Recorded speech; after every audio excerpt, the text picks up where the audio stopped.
அன்பு நேயர்களே, இன்று காணும் பொங்கல். நம் வாழ்க்கையில் பசுமை என்ற வளமை குறைவுதான் இருந்தாலும் தோளில் போடும் துண்டாவது பசுமையை குறிக்கும் பச்சை நிறமாய் இருக்கட்டும் என்று பச்சை துண்டை தோளில் போட்டுக்கொண்டு தனக்கென்று வைத்து கொள்ள முடியாமல் பிறருக்கு படியளக்கும் பசி தீர்க்கும் உன்னதமானவர்கள்தான் விவசாய பெருமக்கள். உழுதுண்டு வாழ்வாரே வாழ்வார், மற்றெல்லாம் தொழுதுண்டு பின் செல்பவர் என்று வள்ளுவ பெருந்தகை கூறி வைத்தார். நாம் அப்படியா தொழுது பின் செல்கின்றோம்? உழவர் திருநாள் என்று காட்சிப்படுத்தி பிறரை மகிழ்விக்கச் செய்கின்றோம். அவர்களின் நிலையறிந்து குரல் கொடுப்போர் சிலரே உள்ளனர். அவர்களாக சேர்ந்து குரல் கொடுத்தாலும் கேட்பார் இல்லை. ஆனால் விவசாயி சேற்றில் கை வைத்தால்தான் நாம் சோற்றில் கை வைக்க முடியும் என்று முழங்குகின்றோம்.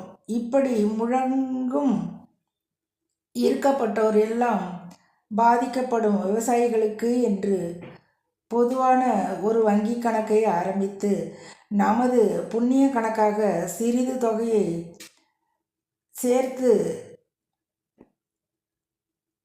ஒன்று சேர்ந்து போட்டு வைத்தாலே அவர்களது குறையை ஓரளவு தீர்க்கலாம்.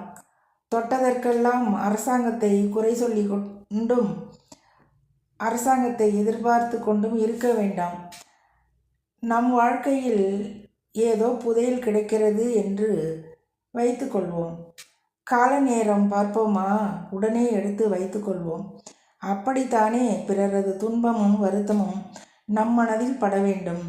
ஆனாலும் கண்டும் காணாமல் இருந்து விடுவோம். நம் எல்லோருக்கும் ஏதோ ஒரு தேடலில் ஓட்டமாகவே கழிகின்றது. எத்தனை வயதானாலும் நலிவுற்றோரின் துன்பங்கள் நமக்கு தெரிவதில்லை. குறிப்பாக மக்களுக்கு உணவளிக்கும் விவசாயிகளின் துன்பம் தெரிவதே இல்லை. அவர்கள் கண்களில் புண்ணிருக்கிறது என்று கண்ணை திறந்து காட்டினாலும் இது கண்கட்டி வித்தை என்றே எண்ணுகின்றோம். பொதுவாக தஞ்சை மாவட்டத்தில் ஒரு வேலி நிலம் இருந்தால் அவர் மிராசுதாரர் என்று சொல்வார்கள். ஒருவேலி நிலத்தில் விளைச்சல் கண்டாலும் அவர்களால் மிகவும் சௌக்கியமாய் வாழ முடியாது. உழுதவன் கணக்கு பார்த்தால் உழக்களவும் மிஞ்சாது என்பது மாதிரி தாராளமாய் செலவு செய்ய முடியாது. எல்லா நெல்லையும் விற்றுவிட்டால் சோற்றுக்கு என்ன செய்வார்கள்? விதை நெல்லுக்கு எங்கே செல்வார்கள்? அப்படி விதை நெல்லை பெரிய பெரிய பானைகளில் வைத்து பதப்படுத்தி பத்திரப்படுத்தி வைப்பார்கள்.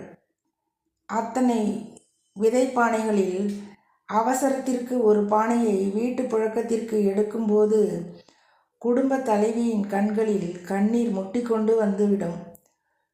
ஒருவருக்கொருவர் உதவி கேட்கும்போது வீட்டில் விதை நெல்லை எடுத்து விட்டேன் என்பார்கள். உதவி கேட்பவர் பின்பு வாயை திறக்கவே மாட்டார். கறவை மாடுகள் நிறைய இருந்தால் பால் டிப்போக்களில் பாலை ஊற்றி அந்த வருமானத்தில் வாழ்க்கையை ஓட்ட பார்ப்பார்கள் விவசாய பெருங்குடிகள். அதிக மழை வந்தாலும் பயம், மழை பெய்யாவிட்டாலும் பயம். என்ன இந்த வானம் ஒன்று பெய்து கெடுக்கின்றது, இல்லை காய்ந்து கெடுக்கின்றது என்று சொல்லும் பழமொழி அதிகம் காதில் விழும். ஒருவேளை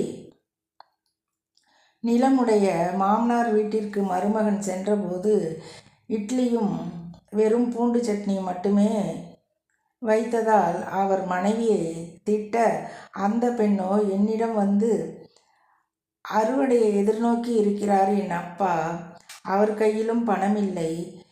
இத்தனை முறையும் நன்றாகத்தான் கவனித்தார்கள். இம்முறை இப்படி ஆகிவிட்டது. என் கணவர் இதை புரிந்து கொள்ளாமல் இப்படி இருக்கிறாரே என்று கண் கலங்கினார். நிறைய விவசாயிகளின் நிலைமை இப்படித்தான் இருக்கின்றது. இருக்கப்பட்டவர்கள் ஒன்று சேர்ந்து கொஞ்சம் பெரிய மனது பண்ணி விளைந்த நெல் முளைக்காமல் ஊருக்கு ஒரு பெரிய குடோன்களை கட்டி கொடுத்தால் மிக மிக புண்ணியம். உழவர் பெருமக்கள் வாழ்க்கை மேம்படும் காலம்தான் உண்மையான உழவர் திருநாள். மகிழ்ச்சியுடன் அவர்கள் ஒருவரை ஒருவர் காணும் காலம்தான் உண்மையான காணும் பொங்கல். எங்களுக்கெல்லாம் வயதாகிவிட்டது. இளைய தலைமுறைகள்தான் இவற்றை கொண்டு செல்ல வேண்டும். அன்பு நேயர்களே,